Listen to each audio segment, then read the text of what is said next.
So నిజమైన ఆరాధన, దావీదు ప్రత్యక్షపు గుడారం గురించి మనం ధ్యానం చేస్తున్నాం. ఈ దావీదు గుడారము అంత్య దినములలో కుదురుబాటు కాలము రానై ఉన్నాయి. అప్పటి వరకు ప్రభువైన యేసుక్రీస్తు వారు ఆయన పరలోకమందు ఆయన ఆసీనుడై ఉండాలి. ఈ యొక్క అంత్య దినాలలో వచ్చే కుదురుబాటు కాలములో సమస్తము అన్నిటికీ కుదురుబాటు కాలం రావాలి. వాక్యం ఇష్టానుసారంగా బోధించటం, వాక్యం ఉన్నది ఉన్నట్టుగా బోధించే విధంగా మారబడ్డం, ఇష్టానుసారమైన ఆరాధన నుంచి నిజమైన ఆరాధనలోకి రావడం, ఇష్టానుసారమైన జీవన విధానం కలిగి ఒకవైపు సంఘం మరొక వైపు లోకం కలిగిన బిడ్డలు సంపూర్ణముగా వారి హృదయాలను ప్రభు కోసం పూర్ణ హృదయంతో దేవుణ్ణి ఆరాధించడం, అన్నిటికీ కుదురుబాటు కాలం రావాలి. వాటిలో మనం నిన్నటి నుంచి మరి ధ్యానం చేస్తున్న దావీదు గుడారం గురించి నిన్న కొన్ని మాటలు మనం విన్నాం. మొట్టమొదటిసారి మందసాన్ని తెచ్చేటప్పుడు 5 తప్పిదములు జరిగాయి. మందసం ఉంచడానికి దావీదు స్థలాన్ని సిద్ధపరచలేదు. అనగా మొదట మన హృదయం ప్రభు వాక్యాన్ని వినేందుకు సిద్ధంగా ఉండాలి. ఎందుకంటే వాక్యాన్ని అందరూ వింటాం. అందరూ ఈరోజు లైవ్లో ఉన్నాం, చాలా మంది ఉన్నారు, వాక్యాన్ని వింటున్నారు. కానీ నిజంగా ఎవరు వాక్యాన్ని వింటున్నారు? వింటున్నట్టు ఉండడం, ఇవన్నీ కూడా దేవునికి మన హృదయ స్థితి తెలిసింది. సో ఆయన వాక్యము మన యొద్దకు వచ్చినప్పుడు స్థలము సిద్ధపరచబడిందా లేదా, ఇది ప్రాముఖ్యమైన విషయం.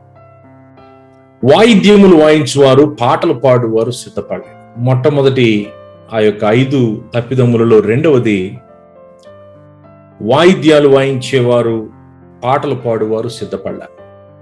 చూడండి, ఇష్టానుసారమైన జీవన విధానం కలిగి దేవుని యొక్క ఆరాధనలో పాలు పంచుకోవడం అది ప్రమాదకరం. దాని గురించి ఈరోజు మనం కొద్ది మాటలు దాని గురించి కూడా ధ్యానం చేద్దాం. మూడవదిగా యాజకులు సిద్ధపడలేదు. దేవుని యొక్క వాక్యమును తన ప్రజల యొద్దకు మోసుకొని పోవలసిన యాజకులు సిద్ధపడ్డారు. దేవుని యొక్క మందసము యాజకుని భుజముల మీద ఉండాలి, కానీ యాజకులు వాళ్ళు సిద్ధపడలేదు. నాలుగవది, ఆ మందసాన్ని యెరూషలేములోనికి తేవడం అనేది ఉజ్జీవానికి సాదృశ్యం. ఇక్కడ మందస్సము దైవికమైన పద్ధతిలో రావడం లేదు, ఇష్టానుసారముగా మోసుకుని వచ్చేస్తున్నాడు. దానిని ఎడ్ల బండి మీద తీసుకుని వస్తున్నారు. అది దేవుని యొక్క క్రమం కాదు. ఐదవదిగా చూస్తే శరీరము మందసాన్ని తాకుతుంది. చూడండి, ఈ క్రమములో 5 తప్పిదములు జరుగుతున్నాయి. ఈ 5 తప్పిదములను దావీదు సరిచేశాడు మందసాన్ని తిరిగి యెరూషలేముకు తేడానికి. మన జీవితంలో ఈ 5 అంశములు, వాటి యొక్క ప్రాముఖ్యతను మనం చూసాం. మనం సిద్ధపడాలి. ఈ పడిపోయిన దావీదు గుడారము ప్రభు యొక్క రాకడకు మునుపు తిరిగి కట్టబడాలి. అపోస్తుల కార్యములు 15వ అధ్యాయం 16-17 వచనాలు మనం చూస్తే, అపోస్తుల కార్యములు 15వ అధ్యాయం 16-17 వచనాలు. ఆ తరువాత నేను తిరిగి వచ్చేదను, మనుషులలో కడమవారును నా నామము ఎవరికి పేరు పెట్టబడినో ఆ సమస్తమైన అన్యజనులను ప్రభువును వెతుకున్నట్లు పడిపోయిన దావీదు గుడారమును తిరిగి కట్టెదను, దాని పాడైన వాటిని తిరిగి కట్టి దానిని నిలువబెట్టెదనని అనాది కాలము నుండి ఆ సంగతులను తెలియపరిచిన ప్రభు సెలవిస్తున్నాడు. ఓకే, నా నామము ఎవరికి పెట్టబడినో ఆ సమస్తమైన అన్యజనులు, మనమందరం కూడా ప్రభువును వెతుకున్నట్లు.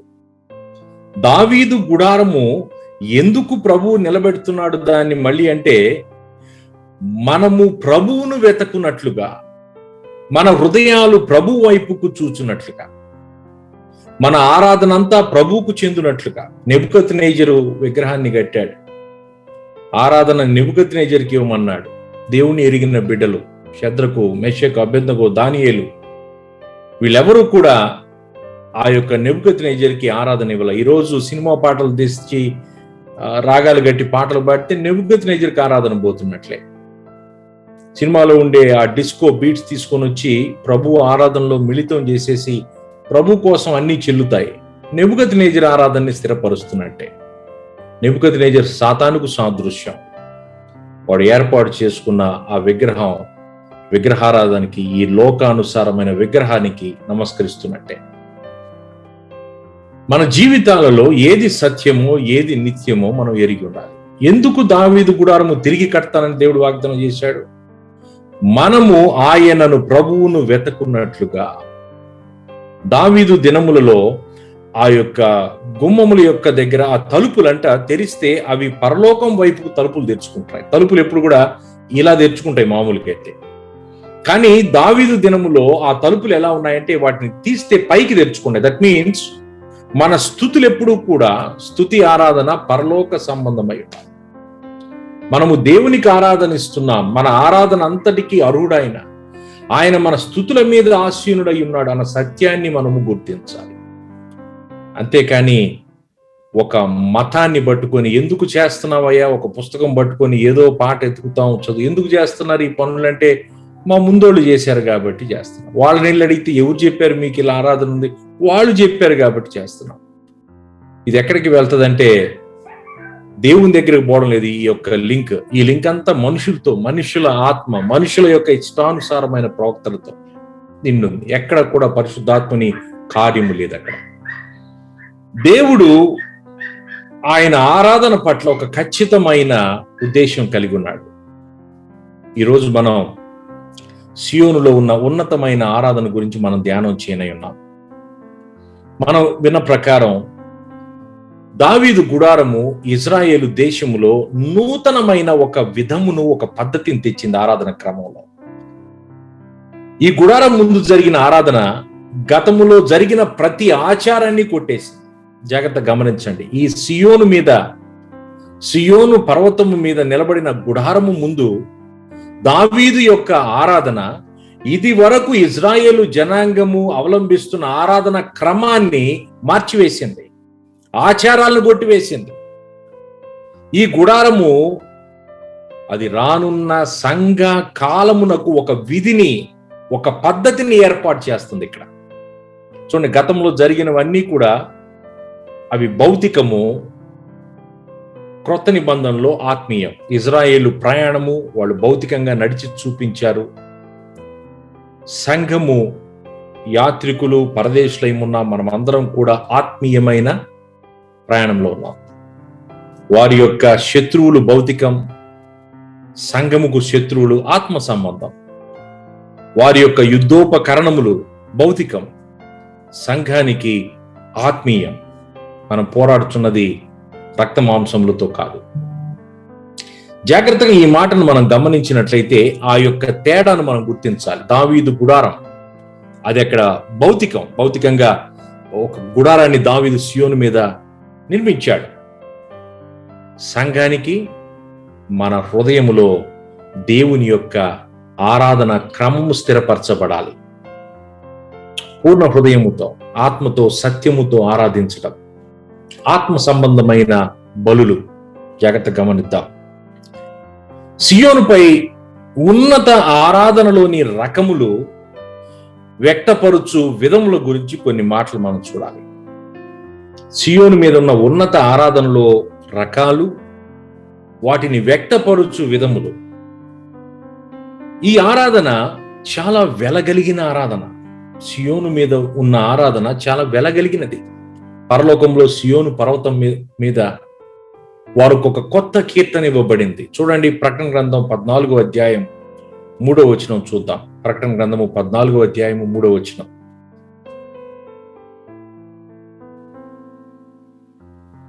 వారు సింహాసనం ఎదుటను ఆ 4 జీవుల ఎదుటను పెద్దల ఎదుటను ఒక క్రొత్త కీర్తన పాడుచున్నారు. భూలోకముల నుండి కొనబడిన ఆ 144,000 మంది తప్ప మరి ఎవరునూ ఆ కీర్తన నేర్చుకొనజాలరు.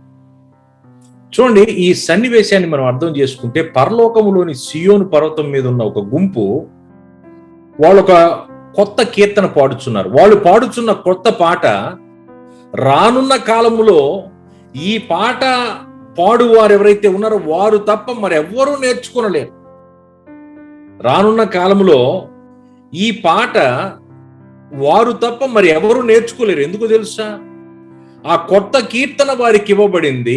ఆ సియోను పర్వతం మీద వాళ్ళకి ఇవ్వబడిన కీర్తనను మరి ఎవరూ నేర్చుకోలేకపోతున్నారు. పరలోకంలో దేవుని మహిమకు వివిధ కోణాలు ఉన్నాయి, మనకందరికీ తెలుసు. సియోను పర్వతము 3వ పరలోకంగా ఉన్నది. అది ఎత్తైన స్థానం.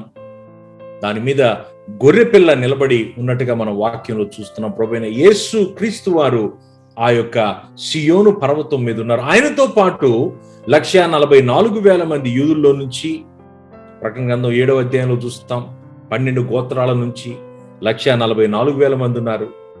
అదేవిధంగా 14వ అధ్యాయంలో భూలోకం నుండి కొనుపోబడిన వారు అనగా క్రైస్తవులు 144,000 మంది ఉన్నారు. ఒక్క మాట, సియోను పర్వతం చాలా పెద్దది. అనేక మంది ఆ పర్వతము చుట్టూ ఉండుండొచ్చు, అనేక మంది ఆ పర్వతం మీద ఉండొచ్చు. కానీ గొర్రె పిల్ల పక్కన ఉన్నవారు 144,000 మంది. జాగ్రత్తగా ఈ మాటను మనం అర్థం చేసుకోవాలి. లేదంటే ఇంత పెద్ద ప్రపంచంలో 144,000 మందేనండి సియోను మీద ఉండేది కాదండి. అనేక మంది సియోను పర్వతం మీద ఉంటారు. కానీ గొర్రె పిల్లను వెంబడించు వారు 144,000 మంది. ఆ వెంబడించడాన్ని వాళ్ళు భూలోకంలోనే నేర్చుకున్నారు. పరలోకంలో దేవుని మహిమకు కోణాలు ఉన్నాయి. మనం చూసాం 3వ పరలోకం, అక్కడ దేవుని యొక్క నివాస స్థలం. మనకందరికీ మోషే ప్రత్యక్షపు గుడారం తెలుసు. మందసానికి అతి పరిశుద్ధ స్థలం, అదేవిధంగా ఆవరణం ఉంది, అదేవిధంగా పరిశుద్ధ స్థలం ఉంది.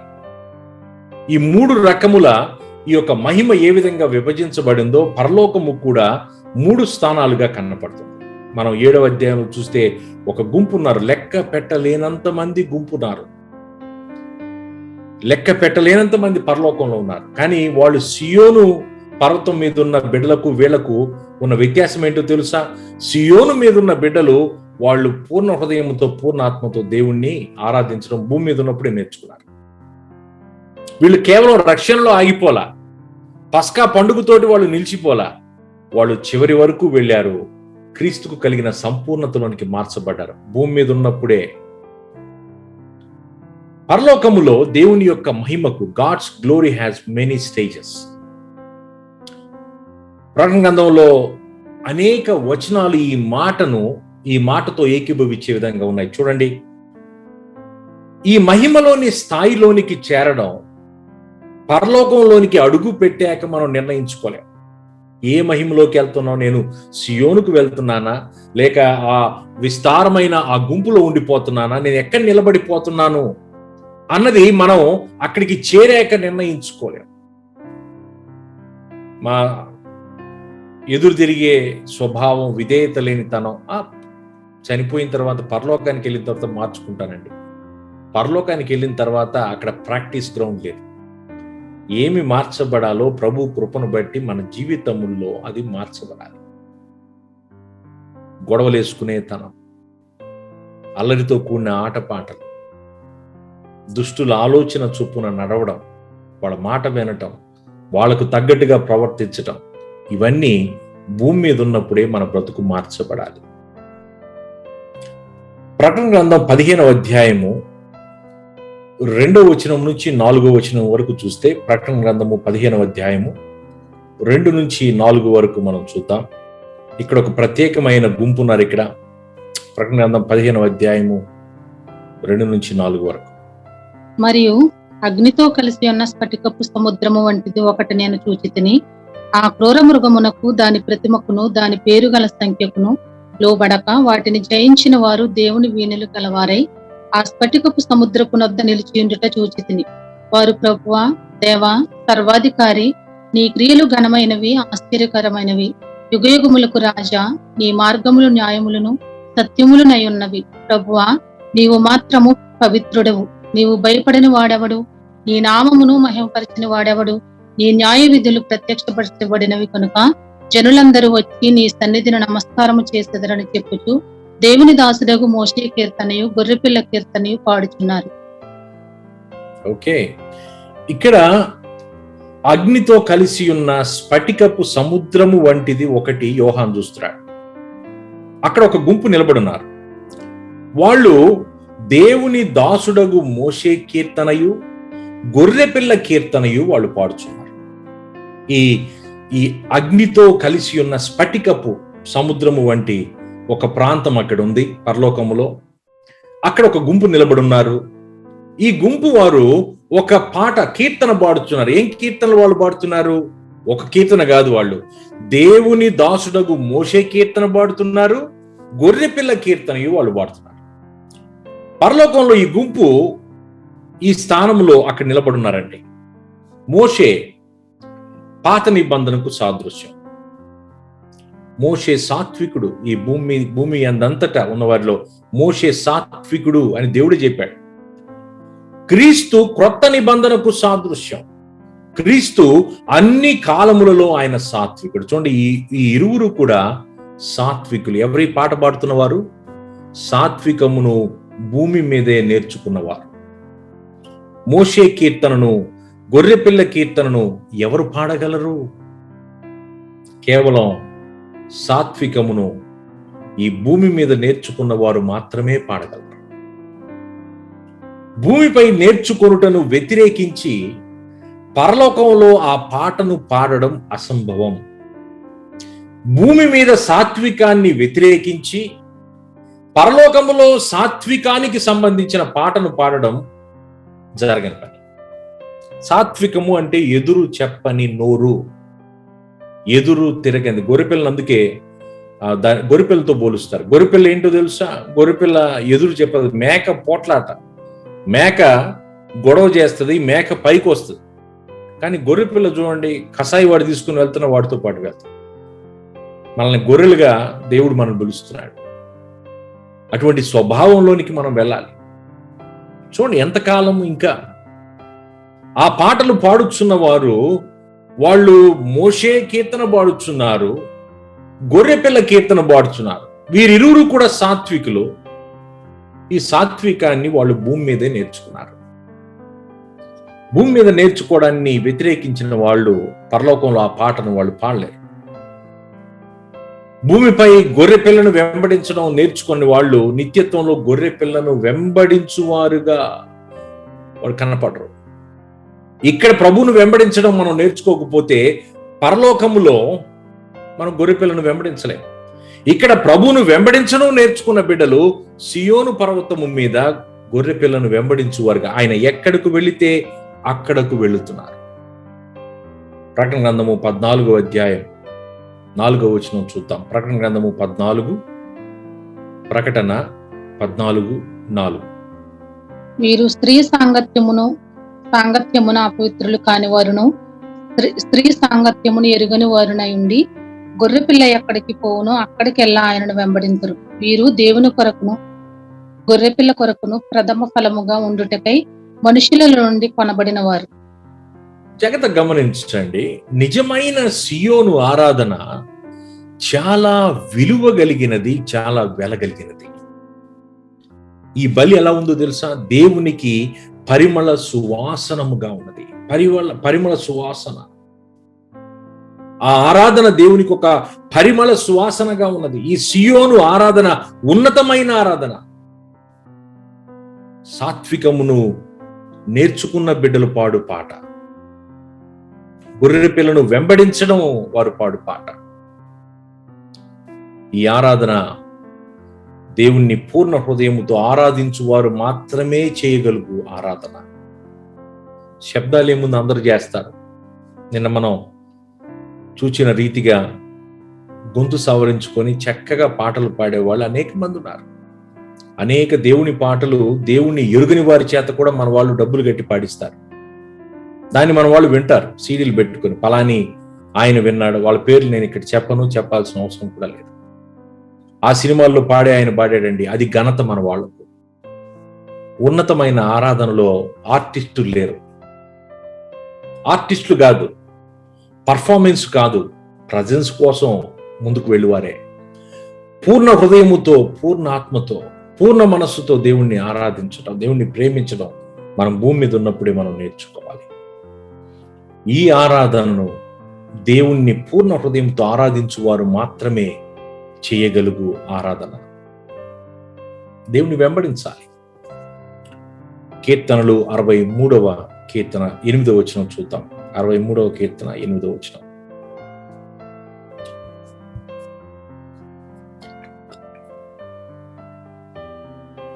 నా ప్రాణము నిన్ను అంటి వెంబడించుతున్నది, నీ కుడి చేయి నన్ను ఆదుకొనుచున్నది.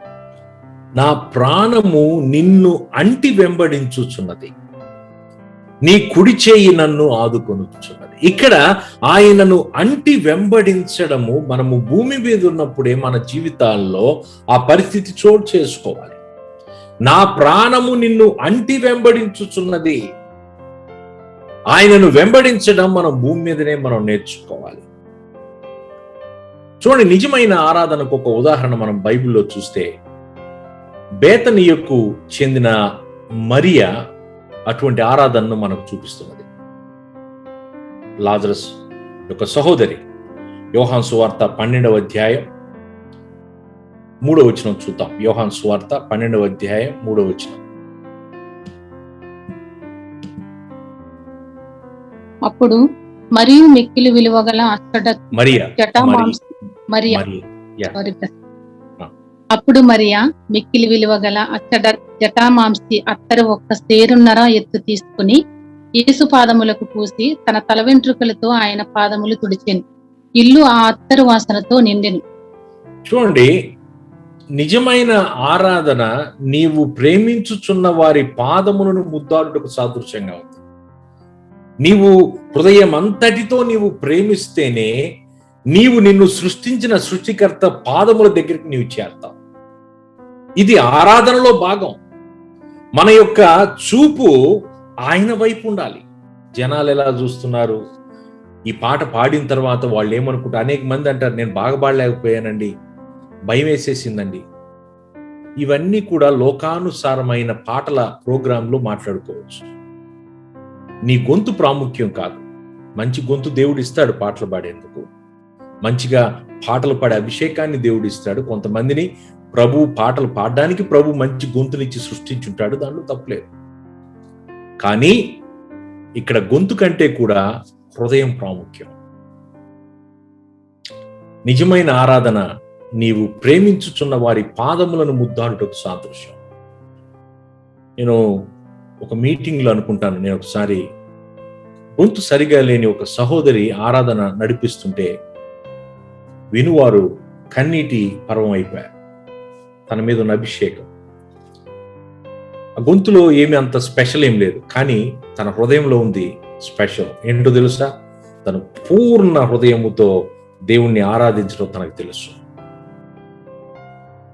మరి వాడిన అత్తరు వెలేంటో తెలుసా? 1 సంవత్సరము జీతము ఎంతైతే ఉంటుందో పనిచేసే వాళ్ళ సగటుకి 1 సంవత్సరం 1 ఏడాది జీతానికి సమానమైన అత్తరును వాడిందంటే ఆరాధనలో వెలుంది. సమస్తము ఆమె జీవించుటకు కావలసిన మొత్తాన్ని ప్రభు పాదాల దగ్గర పెట్టి ప్రభు పాదాలను ముద్దు పెట్టుకోవడం, మన సమస్తమును ఆయనకు అర్పించడం. ఇతరులు చూస్తున్నారు, ఈ పుస్తకంలో ఈ పాట ఎతకాలి, ఇవన్నీ పక్కన పెట్టి ప్రభు ఏమై ఉన్నాడో ఆయన ఔన్నత్యము, ఆయన మహిమను, ఆయన కరుణను కొనియాడుచు మనము ప్రభు పాదాల దగ్గరకు చేరడం నిజమైన ఆరాధన.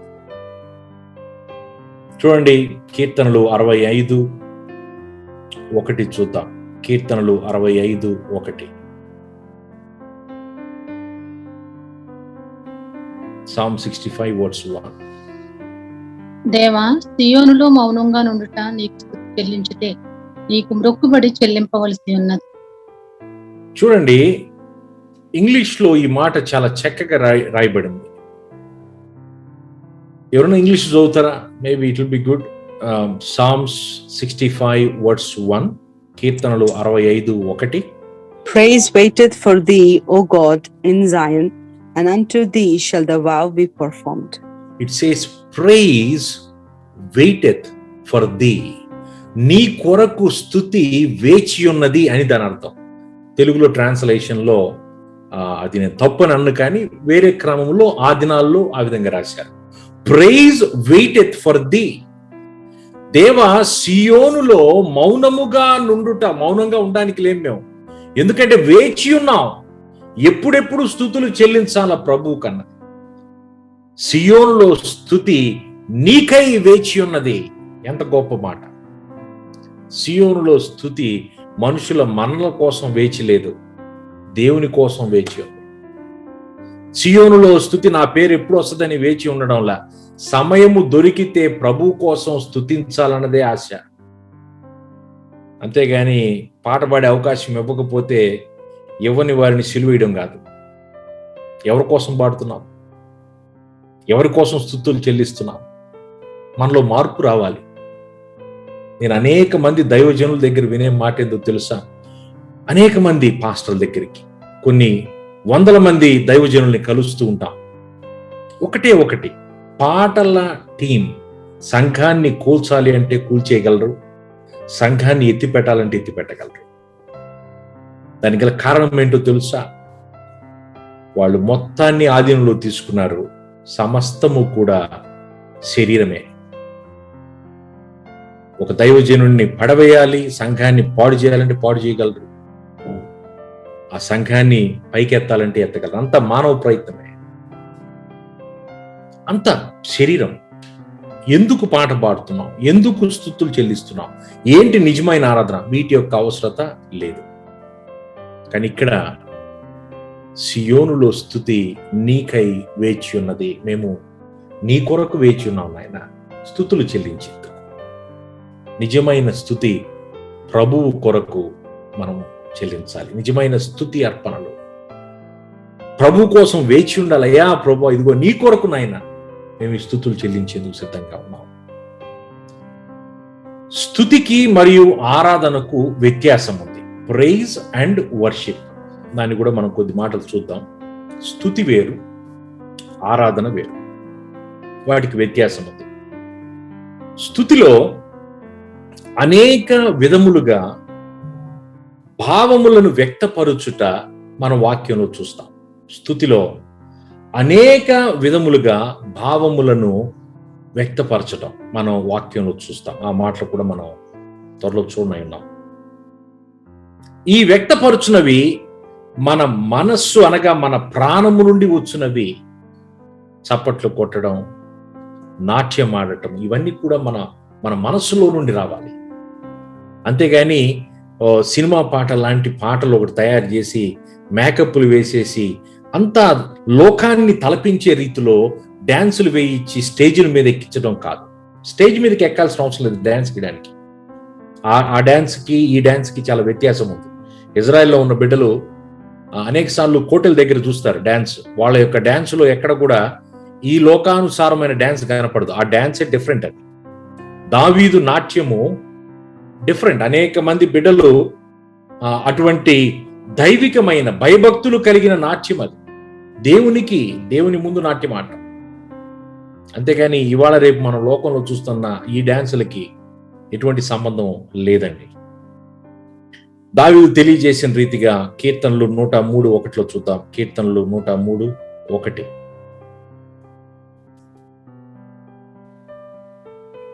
నా ప్రాణమా యెహోవాను సన్నతించుము, నా అంతరంగమునున్న సమస్తమా ఆయన పరిశుద్ధ నామమును సన్నతించుము.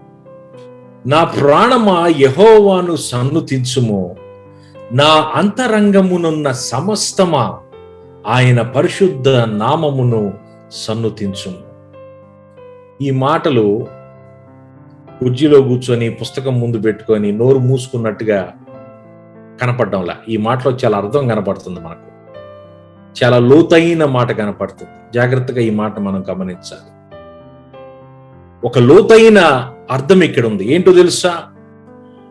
దావీదు సియోనుపై గుడారము వేసి మందసాన్ని ఉంచి ఒక నూతనమైన ఆరాధనను పరిచయం చేశాడు. ఇక్కడ దాన్ని మనం గుర్తించాలి. ఇది ఒక లోతైన వెలగలిగిన ఆరాధనను సూచిస్తుంది. ఏదో కుర్చీ మీద కూర్చొని పాటల పుస్తకం పెట్టుకుని అందరూ పట్టుకున్నారు, మనం పాటల పుస్తకం పట్టుకున్నాం, అందరూ పాడుతున్నారు, మనం నోరు మూసుకున్నాం. అలా లేదు.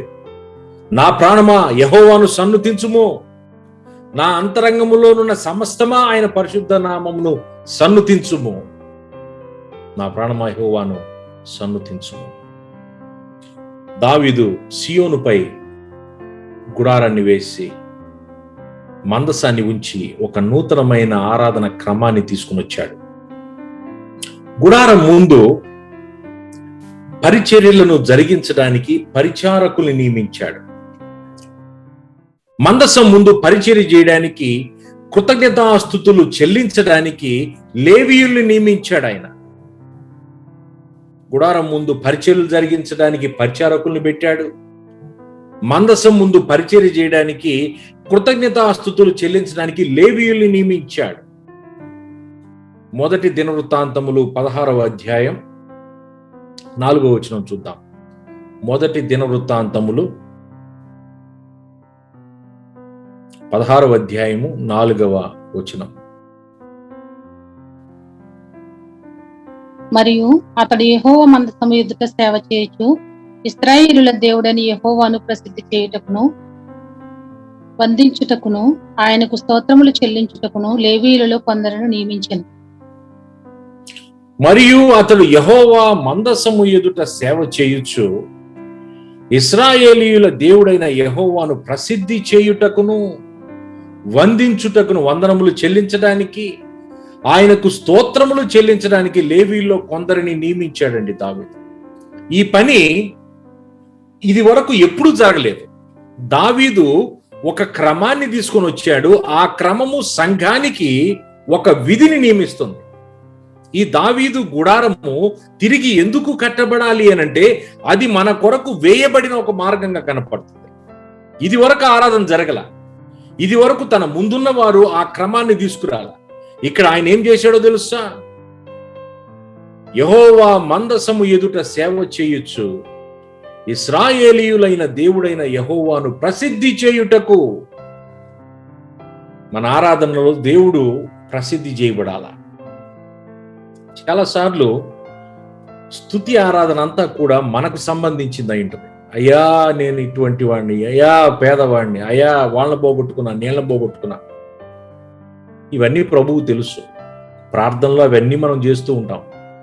కానీ ఆరాధనలో దేవుణ్ణి యెహోవాను ప్రసిద్ధి చేయుటకు, వందించుటకు, ఆయనకు స్తోత్రములు చెల్లించుటకు, ఇది ఆరాధనలో అందుకని పాటలు మనము పాడేటప్పుడు, ఆరాధన నడిపేటప్పుడు ఇవన్నీ దేవునికి ప్రసిద్ధిని తెచ్చే మాటలు. అయ్యా స్తుతులకు అర్హుడా, పరలోకమందు ఆశీనుడైన దేవా, ఆత్మలకు తండ్రి, రానయ్యున్న దేవా,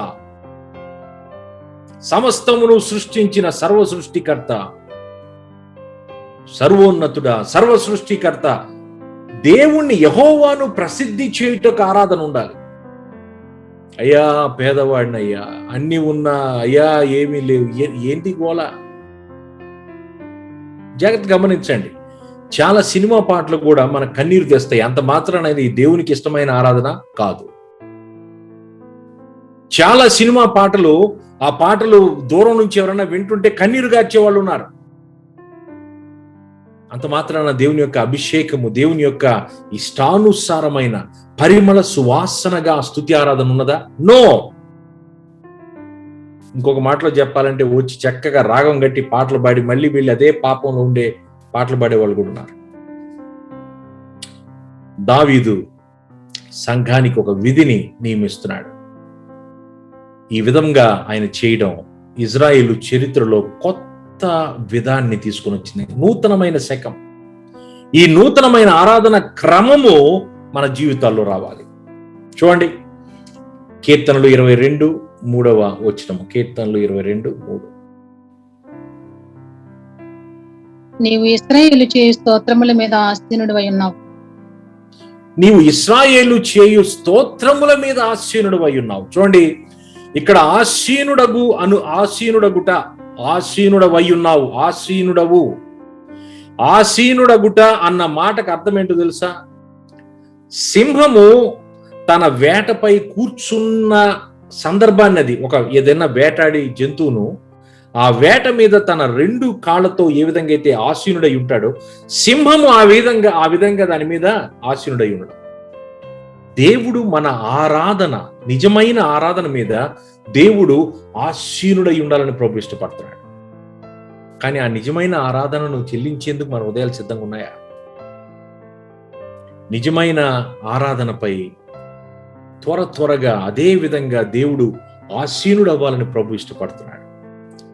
అనేక సంఘాల్లో దేవుడు ఏదో ఒక రకమైన ఆరాధన కొరకు ఎదురు చూపులు చూస్తున్నట్టుగా బోధిస్తారు, ఆరాధన నడిపిస్తారు.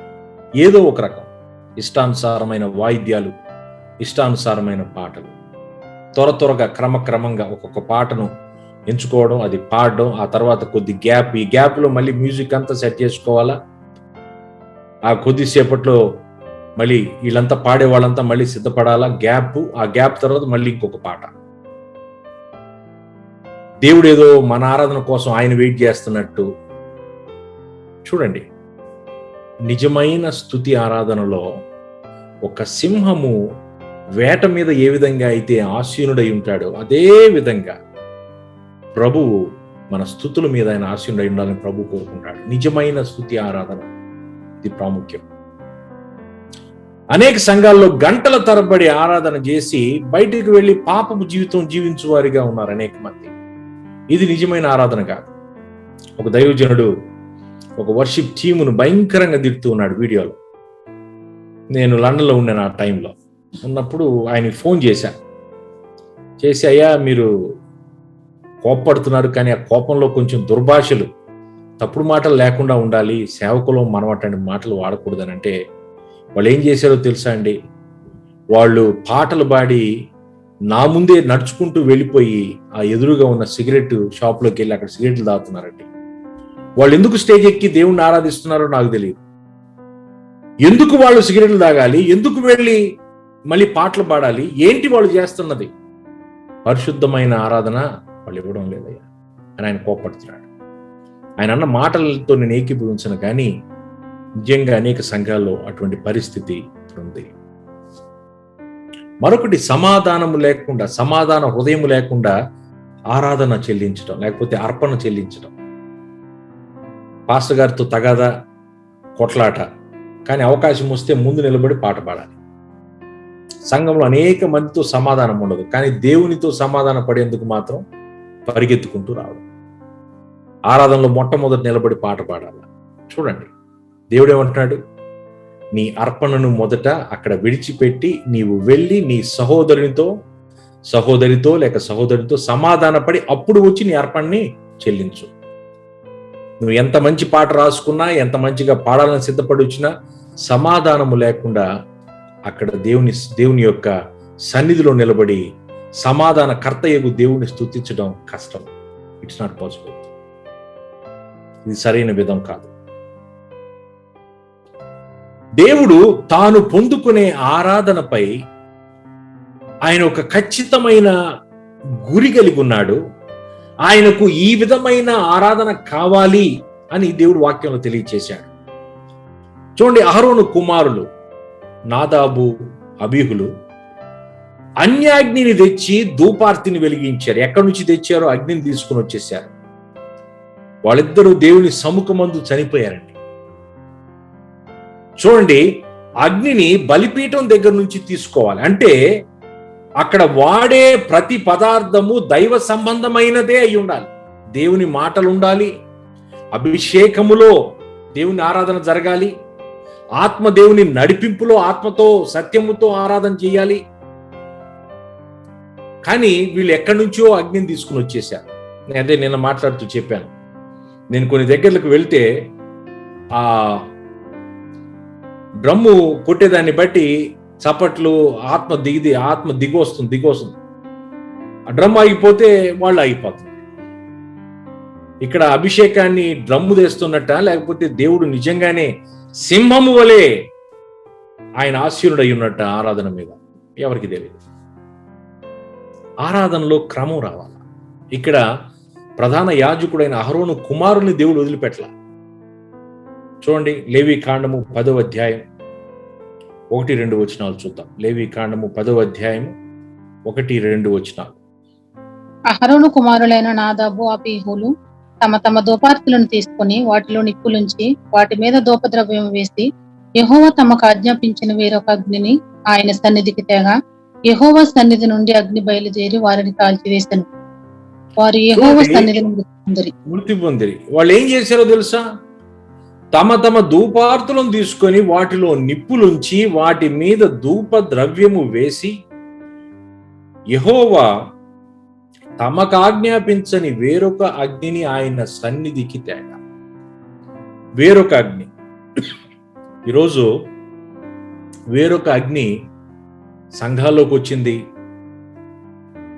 ఎంత పెద్దవాళ్ళు పాటలు పాడినా, ఎంత పెద్దవారి బిడ్డలు పాడినా, వాక్యానుసారమైన స్తుతి ఆరాధన లేకపోతే ఆత్మీయంగా చచ్చిపోతారు.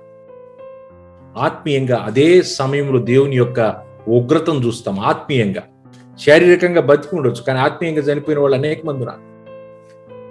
ఆత్మీయంగా ఆత్మలో ఆవేశము తగ్గిపోయింది. ఏమైపోయింది? ఏదో అగ్నిని తీసుకుని వచ్చారు, జనాలకు పరిచయం చేశారు. వాత వేయబడిన మనస్సాక్షి. మళ్ళీ వాటిని మన వాళ్ళు నేర్చుకొని మళ్ళీ పాడుతూ ఉంటాడు. ఎందుకంటే బాగుంది కదా, బాగున్న ప్రతి ఒక్కటి దేవుని కొరకు సంబంధించింది కాదు. జాగ్రత్తగా అర్థం చేసుకోండి. దేవుడు ఏదో ఒక అగ్ని కదా, వెలిగించడమే కదా కావాలని అనడంలే. ఎక్కడ నుంచో వచ్చిన అగ్నిని దేవుని సన్నిధికి తేకూడదు. సినిమాలో బాగుంటుంది ఆ మ్యూజిక్, సినిమా వాళ్ళకే చెందద్ది. దాన్ని తెచ్చి దేవుని యొక్క సన్నిధికి తేకూడదు. అర్థమవుతుంది అనుకున్నా నేనేం చెప్తున్నాను. సినిమా పాటలు పాడుకునేందుకు వాళ్ళు వేరే వాళ్ళు ఉంటారు, వాళ్ళ పని వేరు. వాళ్ళ అగ్ని బాగుంది కదా, గొంతు బాగుంది కదా అని తెచ్చి దాన్ని తెచ్చి ఇక్కడ పెట్టకూడదు. సీడీల్లో ఏమైపోద్ది? ఆత్మీయంగా మరణాన్ని చూస్తాం.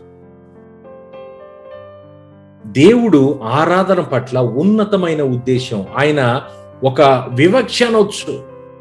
ఖచ్చితంగా నాకు ఇదే కావాలి, ఇది వద్దు అనే తత్వాన్ని దేవుడు అక్కడ కనపరుస్తున్నాడు వాక్యంలో.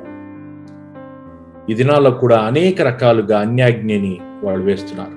తద్వారా ఆత్మీయ మరణాన్ని చూస్తున్నారు. డేవిడ్ విల్కిన్సన్ అనే ఒక సేవకుడు, ప్యూరిటన్, ఆయన్ని ఒక మీటింగ్కి పిలిచారు. ఆ మీటింగ్ ఎవరైతే పిలిచారో వారి పట్ల ఆయనకు సరైన ఉద్దేశం లేదు. ఎందుకంటే అక్కడ ఆరాధన నడిపించే బిడ్డలు, వర్షిప్ టీం ఎవరైతే ఉంటారో వాళ్ళు జెళ్ళ పెంచుకొని ఉంటారు. అదే విధంగా రకరకాల ఇవన్నీ కొడుతూ, సౌండ్స్ చేస్తూ వాళ్ళని వాళ్ళు కనపరుచుకునే ప్రయత్నంలో ఉంటారు.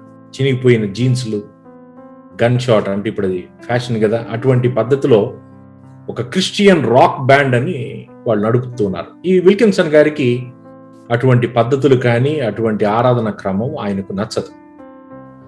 కానీ వాళ్ళు మీటింగ్కి పిలిచారు, ఈయన వాక్య పరిచర్య వెళ్ళారు, ముందు సీట్లో కూర్చోబెట్టారు. విల్కిన్సన్ గారు ఒక్కసారి స్టేజ్ మీద ఉన్న వీళ్ళందరినీ చూస్తే తన హృదయం కొంచెం కదిలించబడింది. అయ్యో, వీళ్ళందరూ కూడా ప్రభువైన యేసుక్రీస్తు వారి రక్తాన్ని బట్టి రక్షించబడి పాప క్షమాపణ పొందుకొని ఇక్కడ దేవుని ఆరాధించేందుకు వీళ్ళు వచ్చారు కదా, వీళ్ళ పట్ల నేను కొంచెం చాలా సార్లు కఠినంగా మాట్లాడున్నాను, చాలా మీటింగ్స్ లో కఠినంగా వీళ్ళ పట్ల నేను మాట్లాడున్నాను అని డేవిడ్ విల్కిన్సన్ గారు మనసులో అనుకుంటూ ఉండగా ఆరాధన ప్రారంభమైంది. ఆ స్టేజ్ ముందు కొన్ని పాత్రలు పెట్టారు. ఆ పాత్రలోంచి పొగ వస్తుంది. క్రిస్టియన్ రాక్ మ్యూజిక్ అంటే లోకానుసారమైన డ్యాన్స్ పార్టీలో ఎలా ఉంటుందో అలా చేస్తారు. పొగ వస్తుంది, పొగ ముందు నుంచి పొగ వస్తుంది. డేవిడ్ విల్కిన్సన్ గారు ముందు కూర్చొని ఉన్నారు. ఆ పొగలో నుంచి అపవిత్రాత్మలు వచ్చి భయంకరమైన కోరలు కలిగిన అపవిత్రాత్మలు పైకి రావడం చూశాడు. ఆయన అన్న మాట ఏందో తెలుసా? ఆ ఆరాధన ఎక్కడికి వెళ్తుందో తెలుసా? నెబుకద్నెజరుకి వెళ్తుంది ఆరాధన, అనగా సాతానుకు చేరుతుంది, దేవుని దగ్గరికి వెళ్ళడం లేదు. ఆయన అప్పుడు అనుకున్నాడు, వీళ్ళు కూడా ప్రభు రక్తమును బట్టి రక్షించబడిన బిడ్డలే కదా, పాపాలు క్షమించబడిన వాళ్లే కదా, వీళ్ళ పట్ల నేను కొంచెం కఠినంగా ఉన్నానే, ఈ విధంగా జల్ల పెంచుకొని ఏంటి వీళ్ళు విచిత్రమైన వేషధారణ, ఏంటి వీళ్ళ పాటలు ఏంటని వీళ్ళ మీద బాధపడ్డానే అని అనుకుంటుండగా ఆరాధన ప్రారంభమైంది. ఆ పొగల్లో నుంచి అపవిత్రాత్మలు బయటకు వస్తున్నాయి. ఈరోజు అనేక మంది ఆరాధన అది ఎక్కడికి వెళుతున్నదో వాళ్ళకు అర్థం కావటం లేదు. They don't know where their worship going. నిజమైన ఆరాధికుల్ని మనం చూడాలా. నిజమైన ఆరాధికులు, ట్రూ వర్షిపర్స్ మస్ట్ రైజ్. పౌలు గారు తెలియజేసిన రీతిగా ఫిలిప్పీలకు రాసిన పత్రిక 3వ అధ్యాయం 3వ వచనం చూద్దాం. Philippians chapter 3 verse 3. ఎందుకనగా శరీరమును ఆస్పదము చేసుకొనక దేవుని యొక్క ఆత్మ వలన ఆరాధించుటూ క్రీస్తు యేసునందు అతిశయపడుచున్న మనమే సున్నతిని ఆచరించు వారము. చూడండి, ఎందుకనగా శరీరమును ఆస్పదము చేసుకొనక, శరీరాన్ని బలంగా ఉపయోగించక, మనం దావీదు ఆ యొక్క మందసాన్ని తెచ్చేటప్పుడు వాళ్ళు పూర్ణ బలముతో పాటలు పాడారు, కానీ మందసం మాత్రం పాళయానికి చేరల, యెరూషలేముకు రాల. పూర్ణ బలముతో పాటలు పాడారు. శరీరమును ఆస్పదము చేసుకొనుట, గొంతును చక్కగా సరిచేసుకుని బలమంతా ఉపయోగించి, అది కాదు. ఎందుకనగా శరీరమును ఆస్పదము చేసుకొనక దేవుని యొక్క ఆత్మ వలన ఆరాధించుచు. మన జీవితాల్లో పరిశుద్ధాత్మ బాప్తిస్మము అనే అనుభవం, పెంతెకోస్తు పండుగ అనుభవం మన జీవితంలో చూసుండాలి. ప్రాముఖ్యంగా ఆరాధనను నడుపు బిడ్డలు ఆత్మ చేత నడిపించబడువారుగా ఉండాలి. దేవుని యొక్క ఆత్మ వలన ఆరాధించుచు క్రీస్తు యేసునందు అతిశయపడుచున్న మనమే సున్నతి ఆచరించు వారము. నిజంగా హృదయ సున్నతి కలిగిన వారు మాత్రమే ఆత్మలో దేవుణ్ణి ఆరాధించగలరు. హృదయ సున్నతి కలిగిన వారు మాత్రమే దేవుణ్ణి ఆత్మలో ఆరాధించగలరు. ఒక చెంప కొడితే 10 సార్లు చెంప రాలగొడతాను అనే వాళ్ళు హృదయ సున్నతి కలిగిన వాళ్ళు కాదు. ఒక చెంప కొడితే ఇంకొక చెంప చూపించువారు వాళ్ళు హృదయ సున్నతి కలిగిన వాళ్ళు. అనగా వాక్యము వాళ్ళ హృదయాన్ని కోసింది, జన్మతః వారికి వచ్చిన పాప స్వభావాన్ని వేరు చేసింది. నవీన స్వభావం వాళ్ళు కలిగి ఉన్నారు. మన పుట్టుకతో వచ్చిన ఆ యొక్క స్వభావాన్ని వాళ్ళు జయించారు. సున్నతి కలిగి ఉండడం, పుట్టినప్పుడు ఎట్టున్నామో ఇప్పటికి అట్టే ఉన్నాం, అలుగుతూ ఉన్నాం అనుకోండి, సున్నతి కలిగిన వ్యక్తి కాదు. దేవుని పరిచయంలోకి రాక మునుపు ఎట్టున్నాం, ఇప్పుడు అట్టే ఉన్నాం, సున్నతి కలిగిన వ్యక్తి కాదు. కుళాయి దగ్గర అప్పుడు గొడవలు వేసుకునే వాళ్ళం, ఇప్పుడు చర్చిలో గొడవలు వేస్తున్నాం, సున్నతి కలిగిన వ్యక్తి కాదు. ప్రాచీన క్రియల నుంచి వేరు చేయబడ్డం, ప్రాచీన స్వభావాన్ని జయించడం ప్రభు కృపను బట్టి, అది సున్నతి చేయబడిన వ్యక్తి యొక్క స్వభావం. సంఘములో ఆత్మ చేత ఆరాధన, ఆత్మలో ఆరాధన, ఆత్మ వలన ఆరాధన చేయువారు వారే క్రీస్తు యేసునందు అతిశయపడుచున్న వారే సున్నతి ఆచరించిన వాళ్ళంట. ఈరోజు గొడవలు మాట్లాడతాం, సాడీలు చెప్పుకుంటాం, వాళ్ళ గురించి వీళ్ళ గురించి తప్పుగా మాట్లాడతాం, దైవజనులను తిడుతాం, భయం లేదు మనకు. ఇవన్నీ చేసి తిరిగి ఆరాధనకు నేను ఉండాలని పరిగెత్తుకుంటూ పోతే ఆత్మీయంగా నష్టాన్ని చూస్తాం. అది అన్యాగ్ని. ఆ అగ్ని ఎక్కడి నుంచో తీసుకుని వస్తున్నది. ఆరాధన దైవికమైన ఆరాధన, దేవునికి ఇష్టమైన ఆరాధన, ఆత్మలో జరిగించవలసిన ఆరాధన. ఎవరు ఆత్మలో ఆరాధన చేయగలుగుతున్నారు? నిజముగా హృదయ సున్నతి కలిగిన వారు మాత్రమే ఆత్మలో దేవుణ్ణి ఆరాధించగలరు. హృదయ సున్నతి అనగా మనతో వచ్చిన ప్రాచీన స్వభావం నుంచి వేరు చేయబడ్డం. 10 సంవత్సరాల క్రితం ఉన్న పోరాడే శక్తి నీలో ఇంకా ఉందంటే ఇంకా సున్నతి చేయబడలేదని అర్థం. ఇంకా ప్రాచీన స్వభావం నుంచి వేరు కాబడలేదని అర్థం. 10 ఏళ్ల క్రితం ఉన్న అబద్ధాలు ఇంకా కంటిన్యూ అవుతూ ఉన్నాయంటే ప్రభు కృప కావాలి మనకు. కానీ ప్రభు క్షమిస్తాడు. ప్రభు దగ్గరికి వెళ్ళి మనం బలాన్ని అడిగితే ప్రభు మనకిస్తాడు. ప్రభు మనల్ని క్షమిస్తాడు. మనము రక్షించబడాలనే కోరిక మనం కలిగి ఉన్న దానికంటే కూడా మనల్ని రక్షించాలని ఆయన కోరిక కలిగి ఉన్నాడు. కానీ మనం ఆయన దగ్గరికి వెళ్తున్నామా? కృపా సింహాసనం దగ్గరికి. బండిలో పెట్రోల్ అయిపోతే పెట్రోల్ బంక్ దగ్గరికి వెళ్తాం. మనలో ఈ యొక్క క్రీస్తు స్వారూప్యంలోనికి మనము రావాలి అని అంటే మనకు బలం కావాలి. బలం సరిపోకపోతే ఎక్కడికి వెళ్ళాలి? కృపా సింహాసనం దగ్గరికి వెళ్ళాలి. పెట్రోల్ ఏ విధంగా అయితే ట్యాంకులో ఫిల్ చేసుకుంటారో కృపా సింహాసనం దగ్గర ఆయన కృపను మనము సమయోచితమైన సహాయము కొరకు కృపను పొందుకున్నటకు ప్రభు దగ్గరికి వెళ్ళాలి. అయా, నా ఆరాధన క్రమం మార్చయ్యా, ఆత్మలో ఆరాధించే క్రమం నాకు నేర్పయ్యా అని ఎవరిని అడగాలి? ప్రభువుని అడగాలి. వెళ్ళి హృదయ సున్నతిని నాకు దయచేయి నాయన. చూడండి, హృదయ సున్నతి కలిగిన వాళ్ళు ఇతరులకు ముందు స్థానాన్ని ఇచ్చి వాళ్ళు వెనక నిలబడతారు.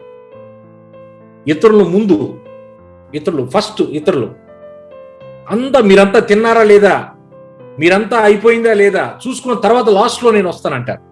ఎవరన్నా నిన్ను వివాహానికి పిలిచినప్పుడు నీవు చివరి స్థలంలో కూర్చో, నిన్ను పిలిచిన వాడు వచ్చి నిన్ను ముందుకు తెస్తే నీవు గౌరవాన్ని పొందుకుంటావు అంటాడు. ఏ పనికైనా దేవుని పరిచర్యలో ఎవరైనా పిలిస్తే ఇతరులకు ముందు స్థానాన్ని ఇవ్వడం సున్నతి కలిగిన వ్యక్తి పని అది. యోహాను సువార్త 4వ అధ్యాయము 23వ వచనం. యోహాను సువార్త 4వ అధ్యాయం 23వ వచనం. అయితే యథార్థముగా ఆరాధించేవారు ఆత్మతోనూ సత్యముతోనూ తండ్రిని ఆరాధించు కాలము వస్తున్నది, అది ఇప్పుడునూ వచ్చే ఉన్నది. తన్ను ఆరాధించేవారు అట్టువారే కావాలని తండ్రి కోరుతున్నాడు. తండ్రిని కోరుకొనుచున్నాడండి. ఆయన ఒక వివక్ష అక్కడ చూపుతున్నట్టుగా మనం చూస్తున్నాం. నాకు ఇదే కావాలి, ఆత్మతో సత్యముతో ఆరాధించడం. సత్యము మనం కలిగి ఉండడం. హృదయము మోసకరమైనది, ఘోరమైన వ్యాధికరది. దాన్ని గ్రహింపగలవారు ఎవరు?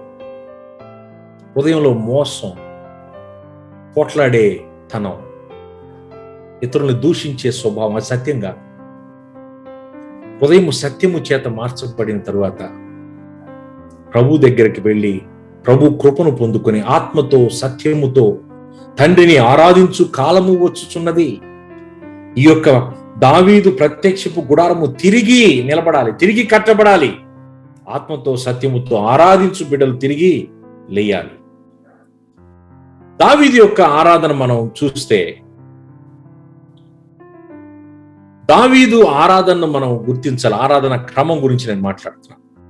దావీదు ఆరాధన క్రమం మనం చూస్తే, దాన్ని గుర్తించాలంటే మన వాక్యంలో చోటు చేసుకున్న ఉజ్జీవాలను గమనించాలి. ఉదాహరణకు నెహెమ్యా 52 దినాల్లో గోడను కట్టేశాడు, అది ఉజ్జీవానికి సాదృశ్యం.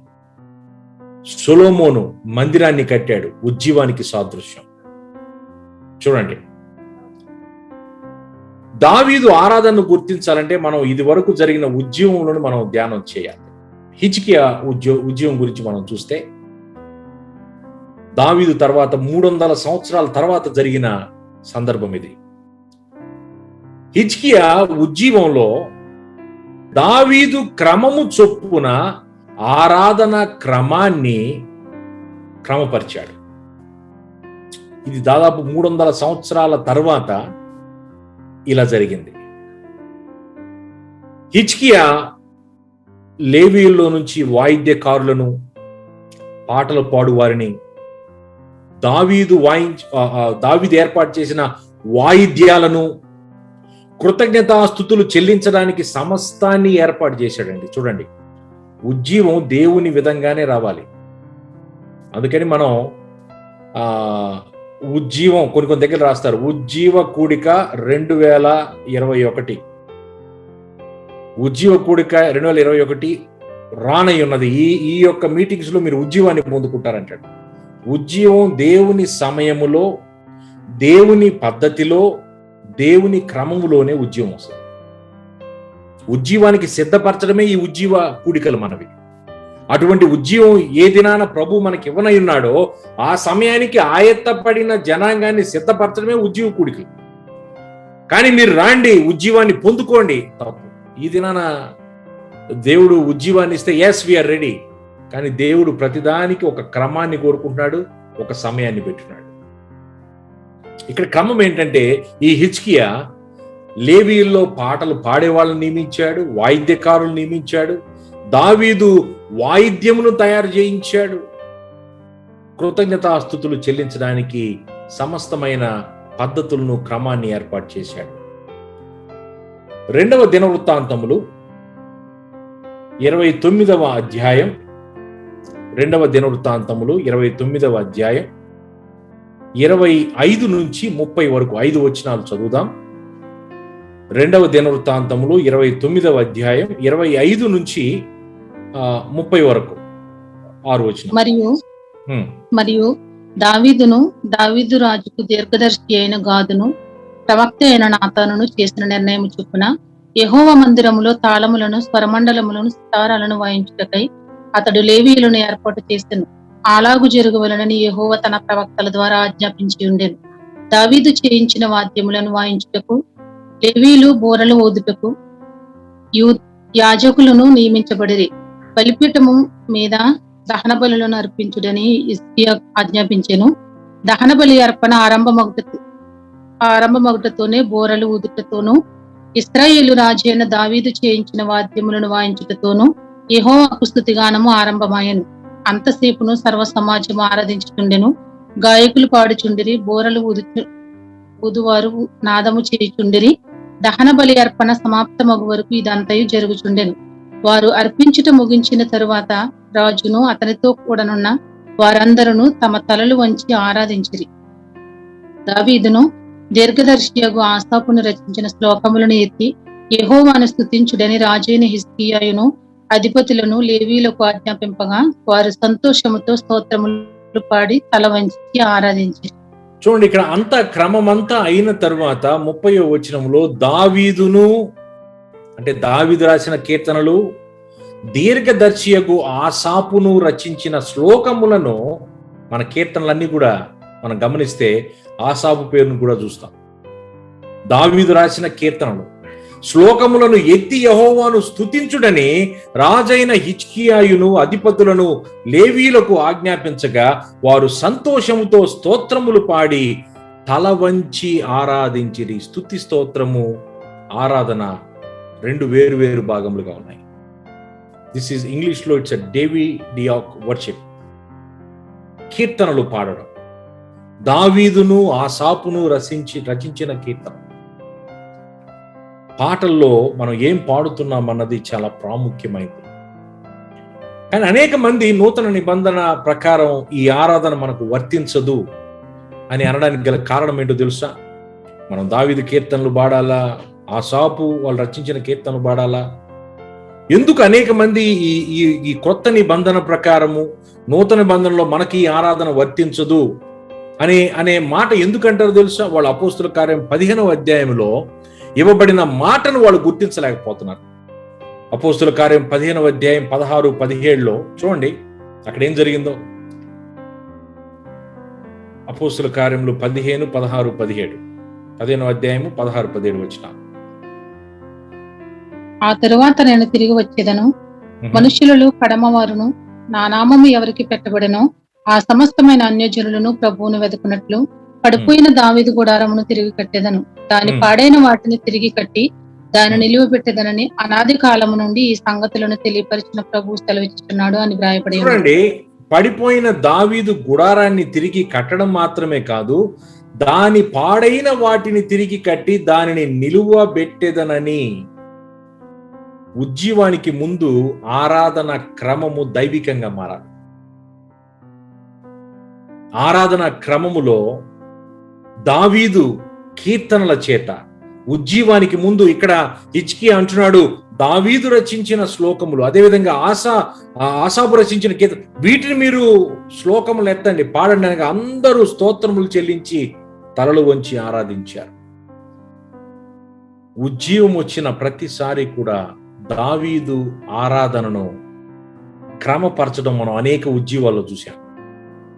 చివరిగా రాబోతున్న గొప్ప ఉజ్జీవంలో కూడా మన ఆరాధన క్రమము దావీదు యొక్క ప్రత్యక్షపు గుడారపు ఆరాధనలోనికి, ఆత్మతో సత్యముతో ఆరాధించు ఆరాధనలోనికి మనం చేరాలి. ఇది దేవుని యొక్క చిత్తమై ఉన్నది. ఆమేన్. స్తుతి ఆరాధనలో వివిధ రకముల వ్యక్తీకరణములు ఉంటాయి. వ్యక్తపరచడం, స్తుతి ఆరాధనలో వివిధ రకముల వ్యక్తీకరణములు అనగా అనేక రకములుగా వ్యక్తపరచడం స్తుతిని ఆరాధన. ఉదాహరణకు చేతులు పైకెత్తి ఆరాధించడం. కీర్తనలు 63, 6వ వచనం చూద్దాం. కీర్తనలు 63, 6. త్వరగా చదవండి, ముగించేద్దాం. ఇవన్నీ కూడా ఆరాధనలో భాగమై ఉన్నాయి. కీర్తనలు 63, 6.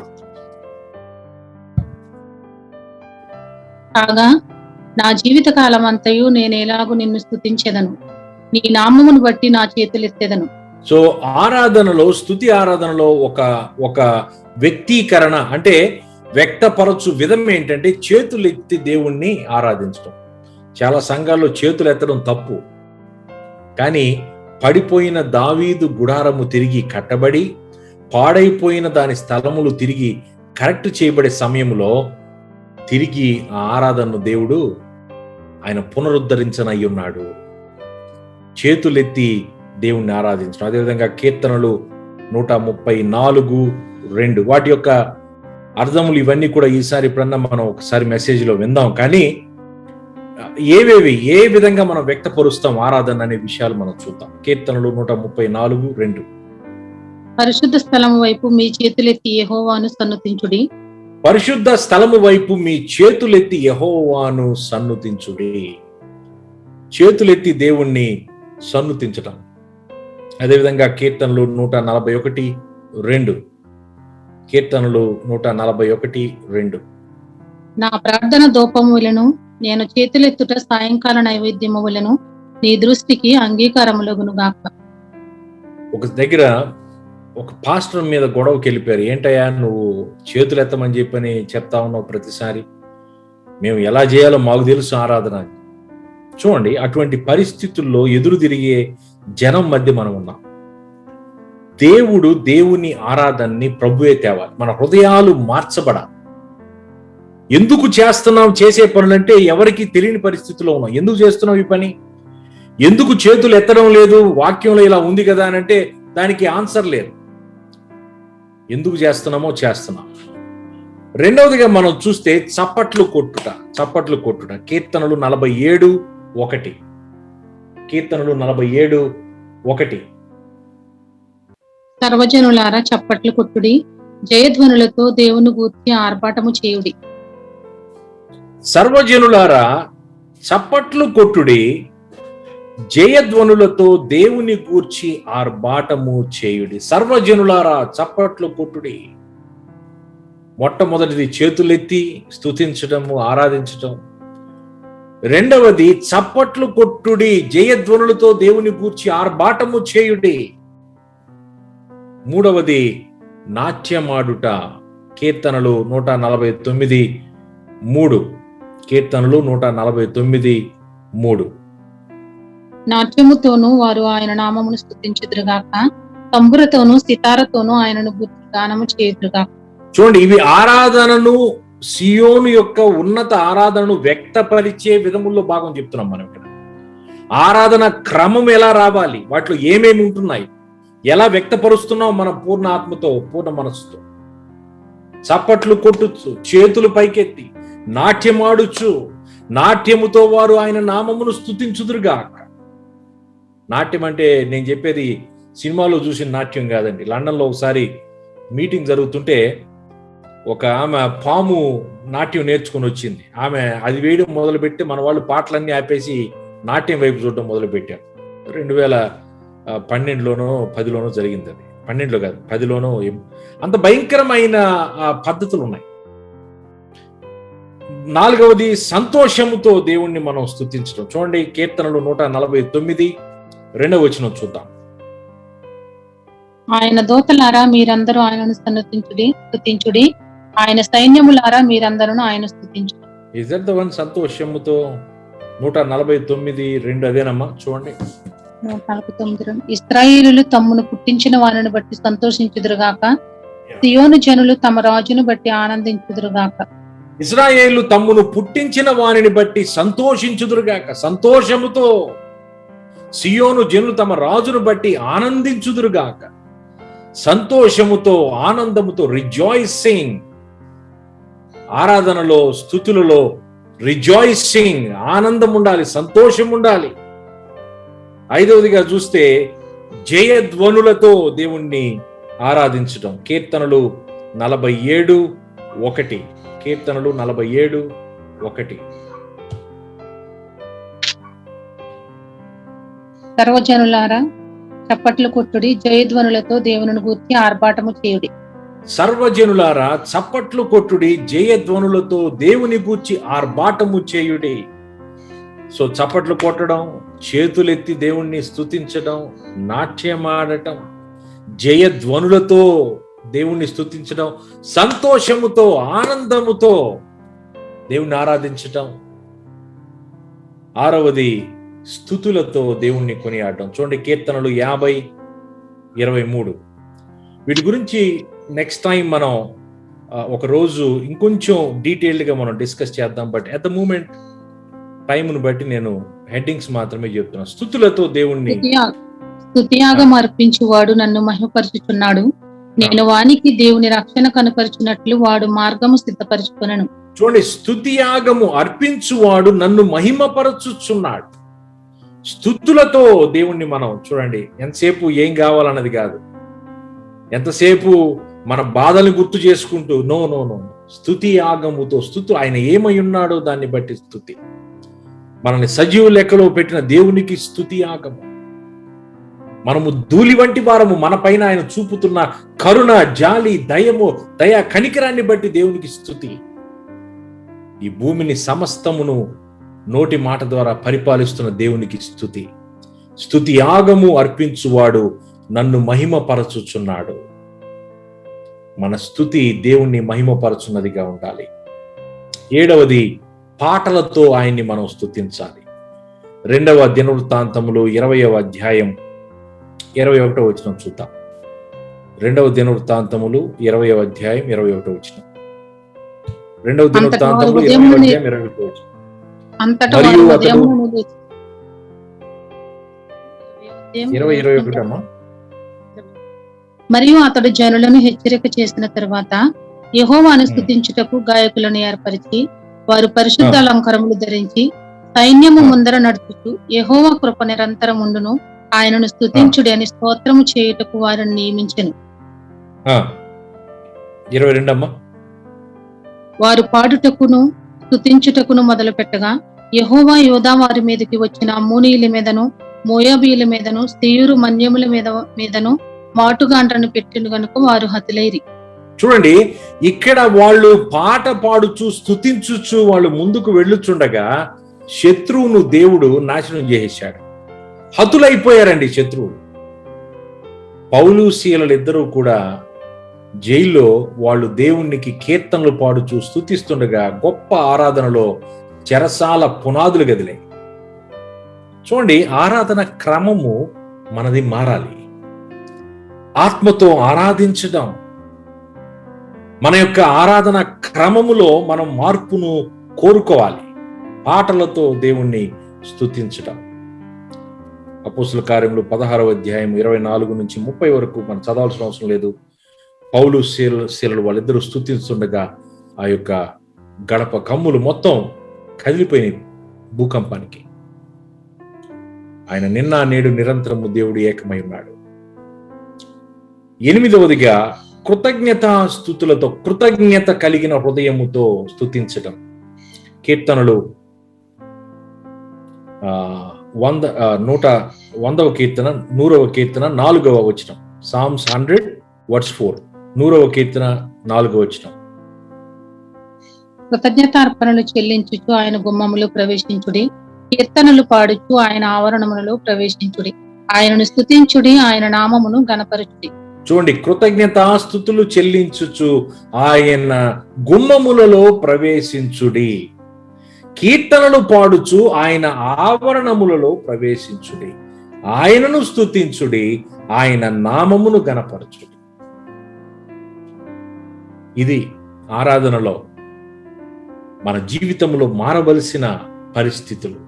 కొన్ని దగ్గర చప్పట్లు కొట్టడం తప్పు, కొన్ని దగ్గర చేతులు ఎత్తడం తప్పు, కొన్ని దగ్గర ఆనందంతో సంతోషంతో ఆరాధన చేయడం తప్పు, కొన్ని దగ్గర మరి నాట్యం మారటం తప్పు. ఏంటి ఆ నాట్యం అన్నది కూడా ఒకసారి మనం ధ్యానం చేద్దాం. బట్ 9వదిగా చూస్తే నవ్వుతో ఆనంద గానముతో దేవుణ్ణి స్తుతించటం.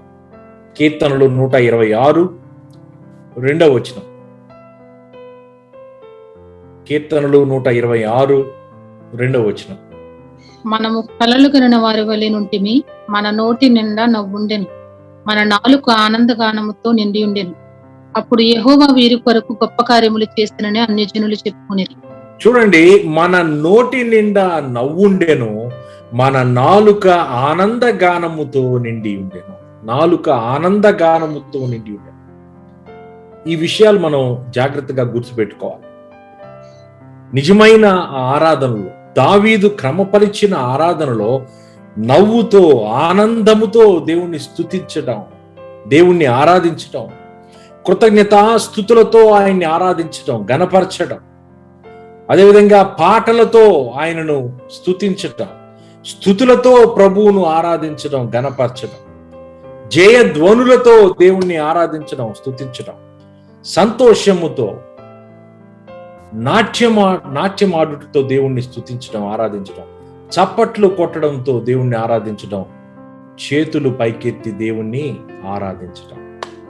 ఈ విధమైన క్రమము ఉజ్జీవము రాక మునుపు క్రమపరచబడవలసిన అన్నిటికీ కుదురుబాటు కాలము వచ్చునని ప్రవక్తల చేత చెప్పబడి ఉంది.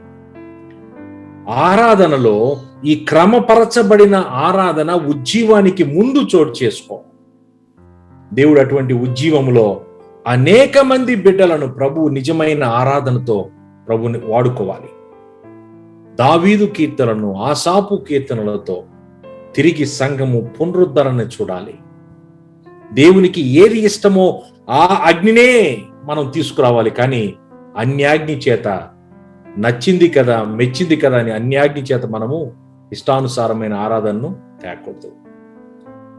దేవుడు అటువంటి సరైన ఆరాధన క్రమం మనకి ఇవ్వాలని మనం అందరం ప్రార్థనలో ఏకీభవిద్దాం. God bless.